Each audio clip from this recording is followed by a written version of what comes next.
መጽሐፍ ኢያሱ ምዕራፍ 1 ከምዝ ድማ ኾነ አገልጋሊ እግዚአብሔር ሙሴ ምስ ሞተ እግዚአብሔር ንኢያሱ ወዲ ነዌ አገልጋሉ ሙሴ አገልጋልየይ ሙሴ ሞይቲ እሞ ሕጂ ተንስእ ንስኻን ኩሉ ህዝቢ እስራኤልን ናብታ አነ ዝህበኩም ምድሪ ክትኣቱ ንፈለግ ዮርዳኖስ ተሳገርዎ ከምቲ ሙሴ ዝነገርክዎ ኩላ እግርኩም ዝረገጸታ ቦታ ንኣኻትኩም ሂበኩም ኣለኹ ወሰንኩም ካብ ምድረ በዳን ካብ ሊባኖስ ክሳዕቲ ዓቢ ፈለግ ኤፍራጦስ ብምልእታ ምድሪ ኬጥያውያንን ክሳዕቲ ኣብ ምዕራብ ዘሎ ዓቢ ባሕሪ ክኸውን እዩ ኣብ ሙሉእ ዕድሜኻ ዝቃወመካ ሰብ ኣይክህሉን እዩ ምስ ሙሴ ከም ዝነበርኩ ንስኻ እውን ክኸውን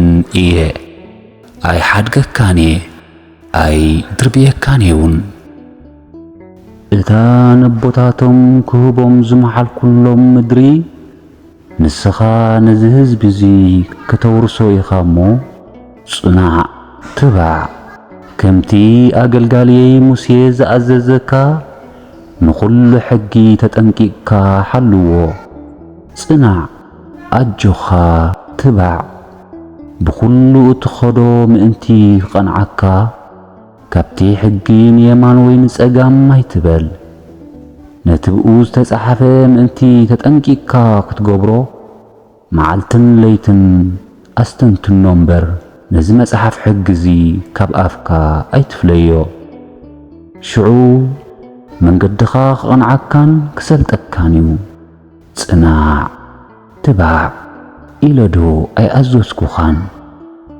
ኣነ እግዚአብሔር ኣምላኽካ ኣብ ኩሉ እትኸዶ ምሳኻ እሞ ኣይትፍራሕ ኣይትደንግጽ ኢለዶ ኣይኣዘዝኩኻን ሽዑ ኢያሱ ነቶም ማሕሉቕ ህዝቢ ብማእከል ሰፈር ሓሊፍኩም ነቶም ህዝቢ በዘን 3 መዓልቲ እዚኣተን ንፈለግ ዮርዳኖስ ተሳጊርኩም ናብቲ እግዚአብሔር ኣምላኽኩም ምእንቲ ክትወርሱዋ ንርስቲ ዝሃበኩም ምድሪ ክትኣቱ ኢኹም እሞ ስንቅኹም ኣዳሉ በልዎም ኢሉ ኣዘዞም ኢያሱ ድማ ንደቂ ሮቤልን ንደቂ ጋድን ንፍርቂ ነገድ ምናሴን ቲ አገልጋሊ እግዚአብሔር ሙሴ ከምዚሉ ዝኣዘዘኩም ቃል ዘክሩ እግዚአብሔር ኣምላኽኩም ከዕርፈኩም እዩ ነዛ ምድሪ እዚኣ ኸኣ ሂብኩም ኣሎ ኣንስትኹምን ህፃናትኩምን ከፍትኹምን ኣብታ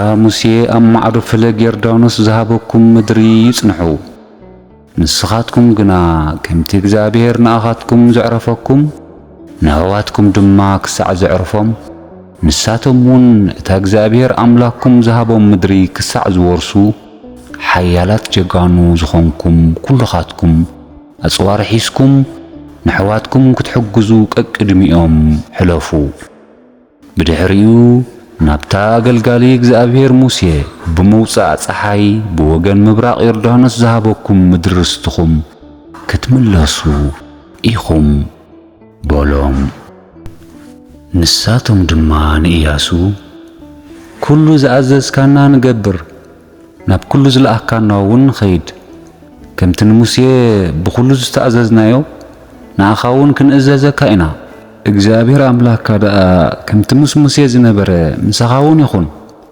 ንስኻ ደኣ ጽናዕ ትባዕ እምበር ኩሉ ቃልካ ዘይሰምዕን ትእዛዝካ ዘይፍጽምን ሰብ ይቀተል ኢሎም መለሱሉ ምዕራፍ 2 ሽዑ ኢያሱ ወዲ ነዌ ካብ ሽጢም ዝበሃል ቦታ 2 ሰባት ብሕቡ ሰደዱ ኬድኩም ነታ ምድርን ኢያሪኮን ሰሊዋ በሎም ንሳቶም ድማ ከይዶም ረአብ ናብ እትበሃል ገዛ ኣመንዝራ ኣተዉ ኣብኡ እውን ሓደሩ ንጉስ ኢያሪኮ ኸኣ እነሆ ካብ ደቂ እስራኤል ነዛ ሃገር ክስልይዋ ሰባት ብለይቲ ናብዛ ኣትዮም ኣለዉ ክበሃል ወረ ሰሚዐ ንጉስ ኢያሪኮ ድማ እዞም ናባኺ ዝመፁ ናብ ገዛኹውን ዝኣተዉ ሰባት ንኹላ ሃገር ክስልሉ ዝመፁ እዮም እሞ ኣውፅዮም ኢሉ ናብ ረአብ ለኣኸ እታ ሰበይቲ ግና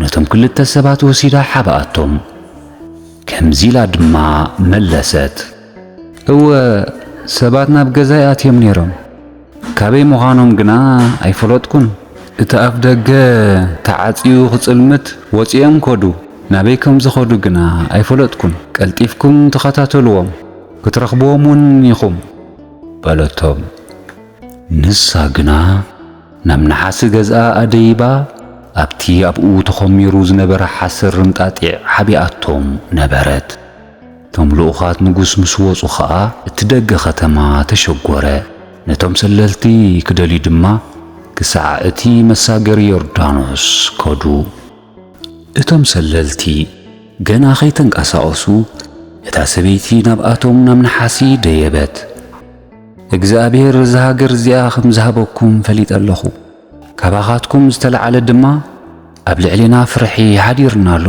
ኩሎም ኣብ ዝሃገር እዚኣ ዝነብሩ ኸዓ ኣብ ቅድሚኹም ብፍርሓት ልቦም መኺኹሎ እቲ ካብ ግብፂ ክትወፁ እንከለኹም እግዚአብሔር ንባሕሪ ኤርትራ ኣብ ቅድሚኹም ከም ዘንቅዖ ኣብ ማዕዶ ዮርዳኖስ ኣብ ዝነበሩ ክልቲኦም ነገሥታት ኣሞራውያንን ከዓ ዝገበርኩሞ ንሴዎንን ንዓግን ከም ዘጥፋእኹሞን ሰሚዕና ኢና እግዚአብሔር ኣምላክኩም ኣብ ሰማይ ኣብ ላዕሊ ኣብ ምድሪ ኸዓ ኣብ ታሕቲ ንሱ ኣምላኽ እሞ በቲ ሰምዓናዮ ልብና መኸኸ ብድሕሪዚ ካባኻትኩም ዝተለዓለ ንሓደ እኳ ነፍሲ ኣይተረፎን እዚ ኸዓ በጃኻትኩም ኣነ ጽቡቕ ገይረልኩም እየ እሞ ንስኻትኩም ድማ ንቤት ኣቦይ ምሕረት ክትገብሩላ ነቦይን ንደይን ንሕዋተይን ንኹሎም ሰበይን ብህይወት ክትሓድግዎም ካብ ሞቱን ክተድሕንዎም ብእግዚአብሔር መሓሉለይ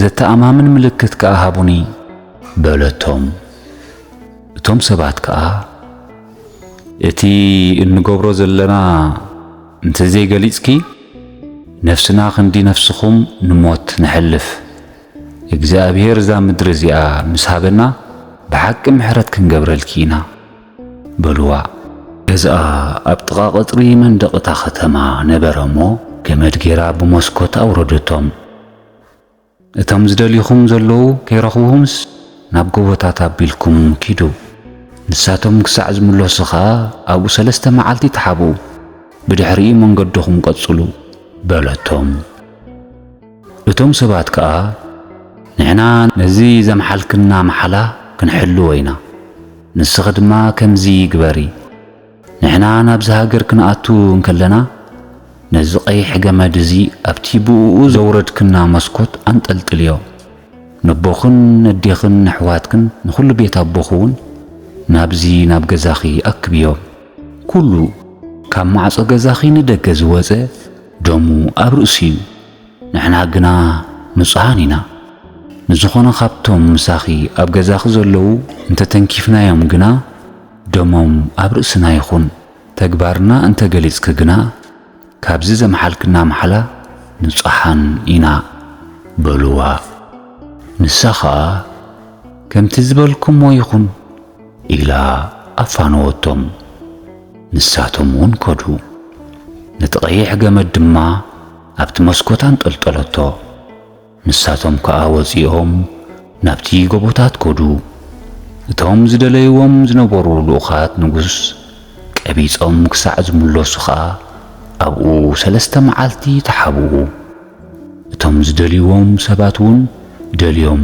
ኣይረኸብዎምን እቶም ክልተ ሰለልቲ ድማ ካብቲ ጎቦታት ወሪዶም ንዮርዳኖስ ተሳጊሮም ናብ ኢያሱ ወዲ ነዌ መጹ እቲ ኩሉ ዘጋጠሞም እውን ነገርዎ ንኢያሱ ድማ እግዚአብሔር ብሓቂ ንኹላታ ሃገር ኣብ ኢድና ኣሕሊፉ ይብና ኣሎ ኩሎም እቶም ኣብቲ ሃገር ዝነብሩ ኸዓ ብምምጻእና ፈሪሖም ይርዕዱ ኣለዉ በልዎ ምዕራፍ 3 ኢያሱን ኩሎም ደቂ እስራኤልን አንጊሆም ሺጦም ካብ ዝበሃል ቦታ ተላዒሎም ናብ ፈለግ ዮርዳኖስ መጹ ከይተሳጎሩ ድማ ኣብኡ ሓደሩ ድሕሪ 3 መዓልቲ እቶም ኣሕሉቕ ብማእከል ሰፈር ሓለፉ ነቶም ህዝቢ ድማ ከምዚ ኢሎም ኣዘዝዎም እቶም ካህናት ሌዋውያን ነቲ ታቦት ኪዳን እግዚአብሔር አምላክኩም ጸይሮሞ ምስ ረአኹም ንስኻትኩም ድማ ካብ ሰፈርኩም ተላዒልኩም ሰዓብዎ። እዛ መንገዲ እዚኣ ቅድሚ ሕጂ ኣይሓለፍኩምዋን እሞ እታ እትኸድዋ መንገዲ ንኽትፈልጡ ካብቲ ታቦት 1 ኪሎ ሜትር ኣቢልኩም ረሓቑ እምበር ኣይተቕረብዎ። ኢያሱ ነቶም ህዝቢ እግዚአብሔር ጽባሕ ኣብ ማእኸልኩም ዘገርም ነገር ክገብር እሞ ተቐደሱ በሎም። ሽዑ ነቶም ካህናት ታቦት ቃል ኪዳን ተሰኪምኩሞ ቅድሚ ህዝቢ ኪዱ በሎም። ታቦት ቃል ኪዳን ተሰኪሞም ከኣ ቅድሚ ህዝቢ ሓለፉ። እግዚአብሔር ድማ ንኢያሱ ከምቲ ምስ ሙሴ ዝነበርኩ ምሳኻውን ከም ዘለኹ ምእንቲ ክትፈልጡስ ሎሚ ኣብ ዓይኒ ኩላ እስራኤል ልዕል ከብለካ ክጅምር እየ። ነቶም ታቦት ቃል ኪዳን ዝጾሩ ካህናት ከኣ ናብታ ገምገም ማይ ዮርዳኖስ ምስ በጻሕኹም ኣብ ውሽጢ ዮርዳኖስ ቁሙ ኢልካ ኣዝዞም በሎ። ኢያሱ ድማ ንደቂ እስራኤል ከም ዝበሎም ናብ ዝቕረቡ እሞ ቃል እግዚአብሔር አምላክኩም ስምዑ። ኢያሱን በለ ያው አምላኽ ኣብ ማእኸልኩም ከም ዘሎ ንሱ ኸኣ ንከነዓናውያን ንኬጥያውያንን ንኣሞራውያንን ንኢያቡሳውያንን ካብ ቅድሚኹም ፈጺሙ ከም ዝሰጎም በዚ ክትፈልጡ ኢኹም። እነሆ እቲ ታቦት ቃል ኪዳን ናይቲ ጐይታ ኩሉ ምድሪ ቅድሚኹም ናብ ዮርዳኖስ ክሓልፍ እዩ። ሕጂ ድማ ካብ ነገዳት እስራኤል 12 ሰባት ከካብ ነገድ ሓደ ሰብ ምረጹ። ከምዚ እውን ክኸውን እዩ። እቶም ታቦት እግዚአብሔር ጐይታ ኩሉ ምድሪ ዝጾሩ ካህናት ከብዲ ኣእጋሮም ኣብ ማይ ዮርዳኖስ ደው ምስ በለ እቲ ካብ ላዕሊ እናወሓዘ ዝወርድ ማይ ዮርዳኖስ ከቋርጽ ከምኩምሪ ኮይኑ ድማ ክቁለል እዩ። ከምዚ ድማ ኾነ። እቶም ህዝቢ ንዮርዳኖስ ክሳገሩ ከካብ ድኳናቶም ምስ ወጹ እቶም ታቦት ቃል ኪዳን ዝጾሩ ካህናት ቅድሚቶም ህዝቢ ይኸዱ ነበሩ። እቲ ወርሓት እዋን ዓጺድ ብምዃኑ ፈለግ ዮርዳኖስ ኣፍ ንኣፍ መሊኡ ነበረ። ግና እቶም ታቦት ኪዳን ዝጾሩ ናብ ዮርዳኖስ ምስ በጽሑ ኣእጋሮም ድማ ገምገም ማይ ዮርዳኖስ ዝጠምዐ እቲ ካብ ላዕሊ ዝውሕዝ ዝነበረ ማይ ቆመ። ኣብ ርሑቕ ኣብታ ኣብ ጥቓ ጾርታ ዘላ ኣዳም እትበሃል ከተማ ከም ኩምራ ኮይኑ ተቖለለ። እቲ ናብ ባሕሪ ዓረባ ናብ ባሕሪ ጨው ዝውሕዝ ዝነበረ ማይ ከኣ ፈጺሙ ኣቋረጸ። እቲ ህዝቢ ድማ ብመንጸር ኢያሪኮ ተሳገረ። ኩሉ ህዝቢ እስራኤል ንፈለግ ዮርዳኖስ ክሳዕ ዝሳገሮ እቶም ታቦት ቃል ኪዳን እግዚአብሔር ዝጾሩ ካህናት ኣብ ማእከል ዮርዳኖስ ኣብቲ ንቑጽ ምድሪ ቀጢሎም ቆይሞም ነበሩ። ምዕራፍ 4 ኩሉ እቲ ህዝቢ ንፈለግ ዮርዳኖስ ፈጺሙ ምስ ተሳገረ እግዚአብሔር ንኢያሱ ካብ ማእከል ህዝቢ 12 ሰባት ከካብ ነገድ ሓደ ሰብ ምረጹ። ካብዚ ካብ ማእከል ዮርዳኖስ ካብታ ኣእጋር ካህናት ቀጢልላ ዝቖመላ ቦታ 12 እምኒ ኣልዕሉ። ተሰኪምኩም እውን ኣብቲ በዛለይቲ እዚኣ ተሓድርሉ መሕደሪ ኣንብርዎ ኢልካ ኣዝዞም በሎ። ሽዑ ኢያሱ ካብ ደቂ እስራኤል ከካብ ነገድ ሓደ ሰብ ነቶም ሓሪዎም ዝነበረ 12 ሰባት ጸውዖም። ኢያሱ እውን በሎም ቅድሚ ታቦት እግዚአብሔር አምላክኩም ናብ ማእከል ዮርዳኖስ ሕለፉ። ብቁጽሪ ነገድ እስራኤል ከኣ ሓደ እምኒ ኣብ ማእገሩ ይሸከም። እዚ ኣብ ማእከልኩም ንምልክት ክኸውን እዩ። ደቅኹም ብዝመጽእ ጊዜ ናይዚ ንኣማን እዚ ነገር እንታይ እዩ ኢሎም ክጥይቑኹም ሽዑ ንስኻትኩም ታቦት ቃል ኪዳን እግዚአብሔር ብዮርዳኖስ ክሳገር ከሎ ትማ ዮርዳኖስ ምውራድ ኣቋረጸ እሞ እዞም ኣእማን እዚኣቶም ደቂ እስራኤል ንዘለኣለም መዘከርታ እዮም ትብልዎም ድማ በሎም። ደቂ እስራኤል ከኣ ከምቲ ኢያሱ ዝኣዘዞም ገበሩ። ከምቲ እግዚአብሔር ንኢያሱ ዝበሎ ድማ ብቁጽሪ ነገዳት እስራኤል ካብ ማእከል ዮርዳኖስ 12 እምኒ ኣልዒሎም ናብቲ ዝሓደሩሉ ቦታ ወሰድዎ። ኣብኡ ኸኣ ኣንበርዎም። ኢያሱ ድማ ኣብ ማእከል ዮርዳኖስ ኣብታ ኣእጋሮቶም ታቦት ቃል ኪዳን ዝጸሩ ካህናት ዝቆሙላ ቦታ 12 ኣእማን ኣቆመ። ክሳዕሎሙ ኸኣ ኣብኡ ኣለዉ። እቲ እግዚአብሔር ንኢያሱ ንሕዝቢ ክነግር ዝኣዘዞ ኩሉ ነገር ከምቲ ሙሴ ንኢያሱ ዝኣዘዞ ኩሉ ክሳዕ ዝፍጸም እቶም ታቦት ዝጸሩ ካህናት ኣብ ማእከል ዮርዳኖስ ቆሙ። እቶም ሕዝቢ ኸኣ ቐልጢፎም ተሳገሩ። ኩሉ እቲ ሕዝቢ መሊኡ ምስ ተሳገረ እቲ ታቦት ቃል ኪዳን እግዚአብሔርን ካህናትን እቲ ሕዝቢ እናረኣዮም ተሳገሩ። ደቂ ሮቤልን ደቂ ጋድን ፍርቂ ነገድ ምናሴን እውን ከምቲ ሙሴ ዝበሎም ኣጽዋር ሒዞም ቅድሚ ደቂ እስራኤል ተሳገሩ። 40,000 ዝኾኑ ኣጽዋር ሒዞም ንውግእ ተዳልዮም ኣብ ጐልጐል ኢያሪኮ ክዋግኡ ኣብ ቅድሚ እግዚአብሔር ተሳገሩ። በታ መዓልቲ እቲኣ እግዚአብሔር ንኢያሱ ኣብ ቅድሚ ኩሉ እስራኤል ልዕል ኣበሎ። ከምቲ ሙሴ ዝፈርሕዎ እውን ዕድመ ልክዑ ፈርሕዎ።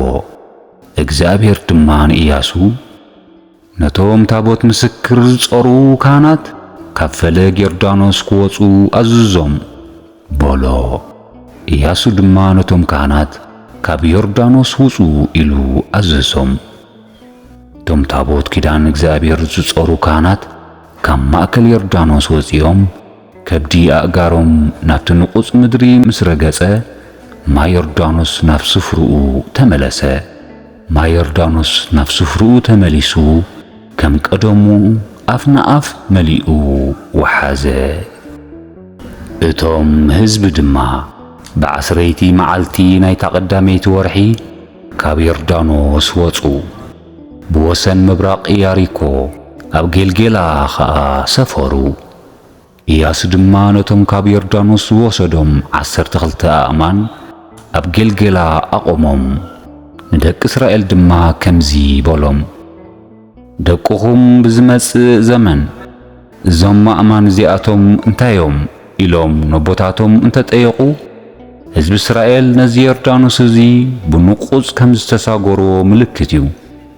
እግዚአብሔር ኣምላክኩም ክሳዕ እትሳገሩ ንማይ ዮርዳኖስ ኣብ ቅድሜኹም አንቆጾ። እግዚአብሔር ኣምላክኩም ከምቲ ንባሕሪ ኤርትራ ክሳዕ እንትሳገር ዘንቆጾ ከምኡ ኸኣ ንዮርዳኖስ ኣብ ቅድሜኹም አንቆጾ። እዚ እውን ኢድ እግዚአብሔር ሓያል ምዃኑ ኩሎም ሕዝብታት ምድሪ ምእንቲ ክፈልጡ ንስኻትኩምን እግዚአብሔር ኣምላክኩም ንዘለዓለም ምእንቲ ክትፈርሕዎ እዩ ኢልኩም ንገርዎም። ምዕራፍ 5 ኣብ ማዕዶ ዮርዳኖስ ብወገን ምዕራብ ዝነብሩ ኩሎም ነገሥታት አሞራውያንን እቶም ኣብ ጥቓ ባሕሪ ዝነብሩ ነገሥታት ከነዓናውያንን ደቂ እስራኤል ነቲ ማይ ዮርዳኖስ ክሳዕ ዝሳገርዎ እግዚአብሔር ነቲ ማይ ካብ ቅድሚ ደቂ እስራኤል ከም ዘንቆጾ ምስ ሰምዑ ብፍርሃት ልቦም መኸኸ። ብድሕሪዚ ካብ ደቂ እስራኤል ዝተለዓለ ነፍሲ ኣይተረፈሎምን። በታ ግዜ እቲኣ እግዚአብሔር ንኢያሱ በሊሕ ጽንጽ ሕሊት ጌርካ ንደቂ እስራኤል ንኻልኣይ ግዜ ግረዞም በሎ። ኢያሱ ድማ በሊሕ ጽንጽ ሕለ አንጺሉ ንደቂ እስራኤል ኮረብታ ግርዘት ኣብ ዝተባሃለ ቦታ ገረዞም። ምኽንያቱ ኸኣ እዚዩ እቶም ካብ ግብፂ ዝወፁ ሕዝቢ ኩሎም ተባዕቶት ዝኾኑ ተዋጋእቲ ካብ ግብፂ ምስ ወፁ ኣብ ምድረ በዳ ኣብ መንገዲ ሞቱ። እቶም ዝወፁ ሕዝቢ ኩሎም ጉሩዛት እዮም ነይሮም። እቶም ካብ ግብፂ ምስ መፁ ኣብ ምድረ በዳ ኣብ መንገዲ ዝተወልዱ ኩሎም ሕዝቢ ግና ኣይተገረዙን ነበሩ። ደቂ እስራኤል ንቃል እግዚአብሔር ስለ ዘይሰምዕዎ እቶም ካብ ግብፂ ዝወፁ ተዋጋእቲ ሰብኡት ብሞት ክሳዕ ዝሃልቁ 40 ዓመት ኣብ በረኻ ተጓዓዙ። እግዚአብሔር ድማ እታ ንቦታቶም ዝመሓለሎም ጸባን መዓርን እተውሕዝ ከይርእዮም መሓለ ነቶም ኣብ ክንዶኦም ዘተስኦም ደቆም ከዓ ኣብ መንገዲ ስለ ዘይተገርዙ ዘይጉርዛት ኮይኖም ነበሩ እሞ ኢያሱ ገረዞም ኩሎም ህዝቢ ምስ ተገረዙ ከዓ ክሳዕ ዝሓዊው ኣብ ሰፈሮም ተቐመጡ እግዚአብሔር ድማ ንኢያሱ ሎሚ ነቲ ናይ ግብፅ ነውሪ ካባኻትኩም ኣወገድክዎ በሎ ስምታ ቦታት ይኣኻ ክሳዕ ሎሚ ገልገላ ይበሃል ኣሎ ደቂ እስራኤል ኣብ ገልገላ ሰፊሮም እንከለዉ ኣብ መበል 14 መዓልቲ ናይታ ወርሒ ኣጋምሸት ኣብ ገልጎል ኢያሪኮ ፋሲካ ገበሩ ጽባሕታ ፋሲካ ድማ ካፍረ እኽሊታ ምድሪ ቅጫን ቆሎን በልዑ እኽልታ ምድሪ ምስ በልዑ ንጽባሒቱ እትመና ኣቋረጸ ደቂ እስራኤል በታ ዓመት እቲኣ ካብ እቶት ምድሪ ከነዓን በልዑ እምበር ብድሕሪኡስ እትመና ኣይወረደሎምን ኢያሱ ኣብ ጥቓ ኢያሪኮ እንከሎ ዓይኑ ልዒሉ ጠመተ ዝተመዘዘ ሰይፊ ብኢዱ ዝሓዘ ሰብኣይ ድማ ኣብ ቅድሚኡ ደው ኢሉ ነበረ ኢያሱ ከዓ ናብኡ ኸይዱ ንስኻ ካባና ዲኻ ወይ ካብ ጸላእትና በሎ ንሱ ድማ ኣይፋለይን ኣነስ ሓለቓ ሰራዊት እግዚአብሔር ኮይነ ሕጂ መጺእ ኣለኹ በሎ ኢያሱ ከዓ ብገጹ ኣብ ምድሪ ተደፊኡ ሰገደ እሞ ጐይታይ ንኣይን ባርያኻ እትብሎ እንተሎ እንታይ ኣሎ በሎ እቲ ሓለቓ ሰራዊት እግዚአብሔር ድማ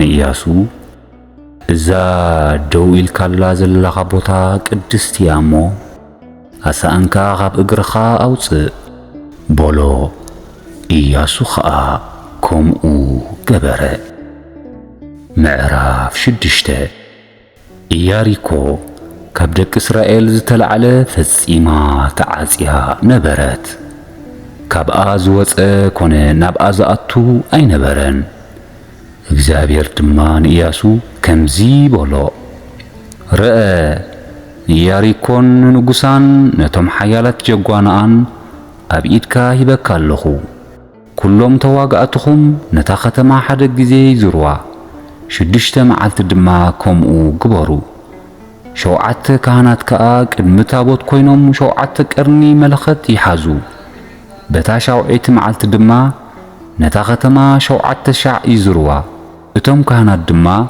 መለኸት ይንፍሑ ቀርኒ መለኸት ብዘይ ምቁራጽ አንዊሖም ምስ ነፍሑ እቲ ድምፂ መለኸት ምስ ሰማዕኹም ኩሉ ህዝቢ ዓዊሉ ድምፂ የስምዕ ቀጽሪ ተኸተማ ከዓ ክወድቕ እቲ ህዝቢ ድማ ነፍሲ ወከፍ በብቲ ዘለዎ ከኣትዩ በሎ ሽዑ ኢያሱ ወዲ ነዌ ነቶም ካህናት ጸዊዑ ታቦት ቃል ኪዳን ጽሩ 7 ካህናት ከዓ ኣብ ቅድሚ ታቦት እግዚአብሔር 7 ቀርኒ መለኸት ይሓዙ በሎም ነቶም ህዝቢ ድማ ሕለፉሞ ነታ ከተማ ዝርዋ ኩሉ ከዓ ብሰልፊ ቅድሚ ታቦት እግዚአብሔር ይሕለፍ በሎም ኢያሱ ነቶም ህዝቢ ምስ ተዛረቦም እቶም 7 ካህናት ድማ 7 ቀርኒ መለኸት ሒዞም ነቲ መለኸት እናነፍሑ ቅድሚ ታቦት እግዚአብሔር ሓለፉ እቲ ታቦት ኪዳን እግዚአብሔር ከዓ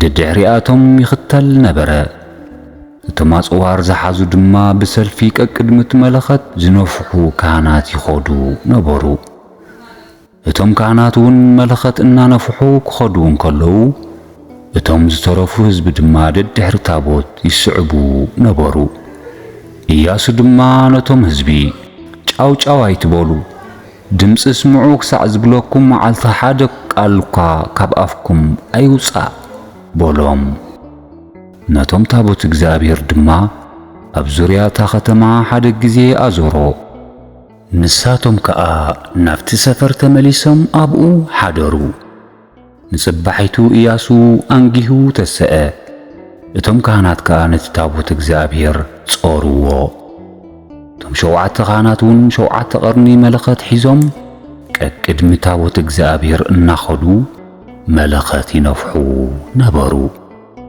ተሰለፍቲ ዝኾኑ ኸዓ ቅድሚኣቶም ከዱ።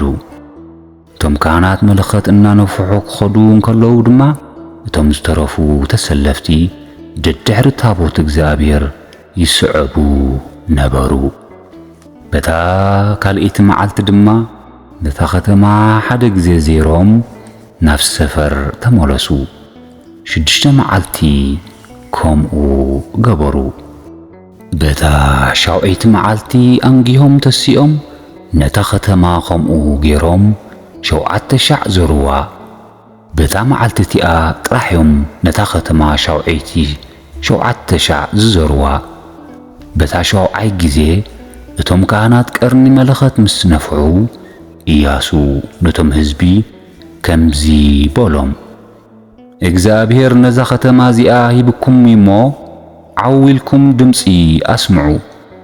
እዛ ከተማ ናብኣ ዘሎ ኩሉን ንእግዚአብሔር ሕሩም ይኹን።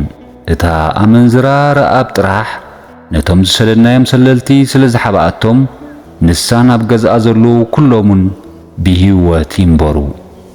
ካብቲ ዝተሓረመ ከይትወስዱ እሞ ንሰፈር እስራኤል ከይተርግምዎ መከራውን ከይተምጽኡሉ ተጠንቀቑ። ኩሉ ብሩርን ወርቅን ኣቕሓ ነሓሲ ሓጺንን ንእግዚአብሔር ዝተቐደሰ ይኹን። ናብ መዝገብ እግዚአብሔር ድማ ይእቶ። መለኸት ምስ ተነፍሐ እቶም ህዝቢ ዓዊሎም ድምፂ ኣስምዑ። እቶም ህዝቢ ድምፂ መለኸት ምስ ሰምዑ ዓዊሎም እውን ድምፂ ምስ ኣስምዑ እቲ መንደቕ ፈረሰ። ነፍሲ ወከፍ በብዘለዎ ደሂቡ ናብቲ ከተማ ሰተት ኢሉ ኣተወ። ነታ ከተማ ድማ ሓዝዋ። ኣብታ ከተማ ንዝነበረ ኩሉ ኸዓ ኣጥፍእዎ። ካብ ሰብኣይ ክሳዕ ሰበይቲ፣ ካብ ቆልዓ ክሳብ ኣረጊት፣ ክሳዕ ብዕራይን በጊዕን ኣድግን ብስሕለት ሴፊ ኣጥፍእዎም። ኢያሱ ድማ ነቶም ነታ ሃገር ዝሰለሉ 2 ሰባት ናብ ገዛታ መንዝራ ሰበይቲ እተውሞ፣ ከምቲ ዝመሓልኩሙላ ነታ ሰበይትን ነቶም ምስኣ ዘለዉ ሰባን ካብኡ ኣውፅዎም በሎም። እቶም ዝስልሉ ኣጓቡዝ ኣትዮም ንረአብን ነቦኣን ኣዲኣን ኣሕዋታን ንዘለዋ ኩሉን ኣውፅኡ፣ ንኹሎም ዓሌታውን ኣውፅኡ። ኣብ ወፃኢ ሰፈር እስራኤላውያን ድማ ኣቐመጥዎም። ነታ ከተማን ኣብኣ ንዝነበረ ኩሉን ብሓዊ ኣቃጸሉ። ብሩርን ወርቅን ኣቑሑ ነሓስን ሓጺንን ግና ናብ መዝገብ እግዚአብሔር ኣእትውዎ። እታ ኣመንዝራ ረአብ ነቶም ንኢያሪኮ ክስልሉ ኢያሱ ዝሰደዶም ልኡኻት ስለ ዝሓባኣቶም ኢያሱ ንዓኣን ቤት ኣቦኣን ንኹሉ ዘለዋን ብህይወት ሓደጎም። ክሳዕ ሎሚ ኸዓ ኣብ ማእከል እስራኤላውያን ትነብር ኣላ። በታ ግዜ እቲኣ ኢያሱ ንኸተማ ኢያሪኮ ክሰርሕ ሓይሉ ዝተለዓለ ሰብ ኣብ ቅድሚ እግዚአብሔር ርጉም ይኹን፣ ንዓኣ ክስርት በኹር ወዱ ደጌታታ ክቐውም ከኣ እቲ ንእሽተይ ወዱ ይጥፋእ ኢሉ መሓለ። ምዕራፍ 7 ደቂ እስራኤል ግና በቲ ዝተሓረመ ነገር በደሉ። ኣካን ወዲ ካርሚ፣ ወዲ ዘምብሪ፣ ወዲ ዛራ ካብ ነገደ ይሁዳ ካብቲ ዝተሓረመ ነገር ወሰደሞ ቁጣዕ እግዚአብሔር ኣብ ልዕሊ ደቂ እስራኤል ነደደ። ኢያሱ ድማ ካብ ኢያሪኮ ብምብራቕ ቤቴል ኣብ ጥቓ ቤት ኤዌን ናብ ዘላ ጋይ እትበሃል ከተማ ሰባት ሰደደ። ደይብኩም ነታ ሃገር ሰልይዋ ድማ በሎም። እቶም ሰባት ከዓ ደይቦም ንጋይ ሰለይዋ። ናብ ኢያሱ ተመሊሶም ድማ ኩሉ ህዝቢ ናብ ጋይ ክድይብ ኣየድልን እዩ፣ 2 ወይ 3 ሽሕ ዝኣኽሉ ሰባት ስደድ። እቶም ኣብኣ ዝነብሩ ህዝቢ ውሕዳት እዮም እሞ ንኹሉ ህዝቢ ኣይተድኩሞ በልዎ። 3,000 ዝኣኽሉ ሰባት ናብ ጋይ ደየቡ። ካብ ቅድሚ ሰብ ጋይ ከዓ ሃደሙ። ናይ ጋይ ሰባት ካብኣቶም ኣስታት 36 ሰባት ቀተሉ። ካብ ደገ እታ ከተማ ክሳዕ ሸባሮም እውን ኣሳጎግዎም። ኣብቲ ቁልቁለት ድማ ወቕዕዎም። ልብቶም ህዝቢ መኻኸ ከም ማይ እውን ኮነ። ኢያሱ እውን ክዳኑ ቀደደ። ንሱን ዓበይቲ እስራኤልን ድማ ኣብ ኣራእሶም ሓመድ ነስኒሶም ኣብ ቅድሚ ታቦት እግዚአብሔር ብገጾም ናብ ምድሪ ተደፍኡ።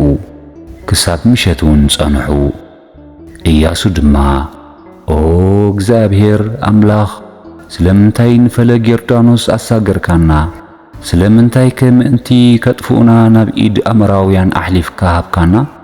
ካብ ማዕዶ ዮርዳኖስ ተቐሚጥና እንተንኸውን ዶ ኣይመሓሽን?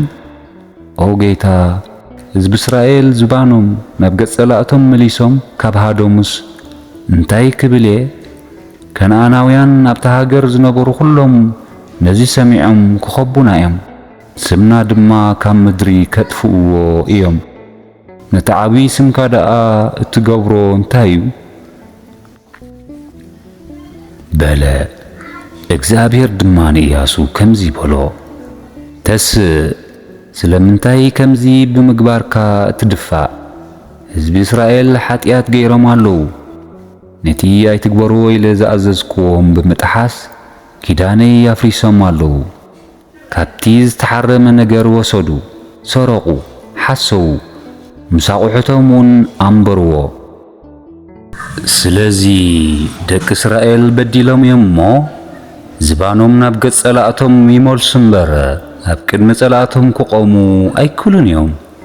ነቲ ዝተሓረመ ካብ ማእከልኩም ተዘያጥፊእኩሞ ኣነ ድሕሪ ደጊም ምሳኻትኩም ኣይክኸውን እየ። ተንስእ እሞ ነቶም ህዝቢ ቀድሶም፣ ከምዚ እውን በሎም፣ እግዚአብሔር ኣምላኽ እስራኤል ከምዚ ይብል ኣሎ፣ ኣቱም ህዝቢ እስራኤል ዝተሓረመ ኣብ ማእኸልኩም ኣሎ። ነቲ ዝተሓረመ ካብ ማእኸልኩም ክሳዕ ተርሕቕዎ ኣብ ቅድሚ ጸላእትኹም ክትቆሙ ኣይትኽእሉን ኢኹም። ክሳዕ ጽባሕ ተቐደሱ፣ ጽባሕ በብነገድኩም ቅረቡ። እቲ እግዚአብሔር ብዕፃ ዝፈለዮ ነገድ ድማ በብዓሌቱ ይቕረብ። እቲ እግዚአብሔር ዝፈለዮ ዓሌት ድማ በብማይ ቤቱ ይቕረብ። እቲ እግዚአብሔር ዝፈለዮ ማይ ቤት ከዓ በብውልቀ ሰብ ይቕረብ። እቲ ዝተሓረመ ዝተረኸቦ ሰብ ድማ ኪዳን እግዚአብሔር ኣፍሪሱ ኣብ እስራኤል ነውሩ ስለ ዝገበረ ንሱን ዘለዎ ኩሉን ብሓዊ ይቃጸሉ በሎም። ኢያሱ ከዓ አንጊሁ ተስአ፣ ንህዝቢ እስራኤል ድማ በብነገዶም ኣቕረቦም። ነገደ ይሁዳ እውን ተፈለየ፣ ንዓሌታት ይሁዳ ከዓ ኣቕረቦም። ነገደ ዛራ ተፈለየ፣ ንዓሌት ዛራ ኣቕረቦም። ነገደ ዘንበሪ ተፈለየ፣ ንማይ ቤት ዘንበሪ ኣቕረቦም። ካብ ነገደ ይሁዳ ዝኾነ ኣካን ወዲ ካርሚ ወዲ ዘንበሪ ወዲ ዛራ ተፈለየ። ኢያሱ ድማ ንኣካን ወዴ በጃኻ ሓቂ ተዛረብ፣ ብእግዚአብሔር ኣምላኽ እስራኤል እምህፀነካ ኣለኹ፣ ተናዘዝ፣ እንታይ ከም ዝገበርካ ከይሓባእኻ ንገረኒ በሎ። ኣካን ድማ ንኢያሱ መሊሱ ኣነ ንእግዚአብሔር ኣምላኽ እስራኤል በዲለ ከምዚን እውን ገበርኩ። ካፍቲ ዝተዘምተ ሓደ ጽቡቕ ካባ ሰናኦርን 2 ኪሎግራምን ብሩርን ፍርቂ ኪሎግራም ዝምዘን ወርቅን ምስ ረኣኹ ባሃክዎ እሞ ወሰድክዎ። እነሆ ኸኣ ኣብ ውሽጢ ማእከል ድንኳነይ ኣብ ዘሎ ምድሪ ቤት እቲ ብሩር ድማ ብትሕቲኡ ተሓቢኡሎ በሎ። ሽዑ ኢያሱ ልኡኻት ሰደደ፣ ንሳቶም ድማ ናብቲ ድንኳን ጎየዩ። እነሆ ድማ ኣብቲ ድንኳኑ ተሓቢኡ እቲ ብሩር እውን ብትሕቲኡ ነበረ። ካብ ማእከል እቲ ድንኳን ወሲዶም ናብ ኢያሱን ናብ ኩሎም ደቂ እስራኤልን ኣምጺኦም ከዓ ኣብ ቅድሚ እግዚአብሔር ኣንበርዎ። ሽዑ ኢያሱን ኩሎም ህዝቢ እስራኤልን ኮይኖም ንኣካን ወዲ ዛራን ነቲ ብሩርን ባርኖስን ወርቅን ነወዳቱን ነጓሉቱን ከፍቱን ኣእዱጉን ኣባጊዑን ድንኳኑን ዘሎ ኩለን ናብ ለስ ዓኾር ወሰድዎም። ኢያሱ ድማ ንኣካን ስለምንታይ መከራ ኣምጻእኻልና? እግዚአብሔር በዛ መዓልቲ እዚኣ ክፉእ ክገብረካ እዩ በሎ። ኩሎም እስራኤል ድማ ብእምኒ ቀጥቂጦም ቀተልዎም። ብእምኒ ቀጥቂጦም ምስ ቀተልዎም ከዓ ብሓዊ ኣቃጸልዎም። ኣብ ልዕሊኦም ድማ ትኽሳዕ እዛ መዓልቲ እዚኣ ዘሎ ዓብዪ ጨቑሊ እምኒ ጨቈሉ። ስለዚ ከዓ ስምታ ቦታ ክሳዕ ሎሚ ለስ ዓኾር ትበሃል ኣላ። እግዚአብሔር ድማ ካብ ርእሲ ንቁጥዑኡ ተመለሰ።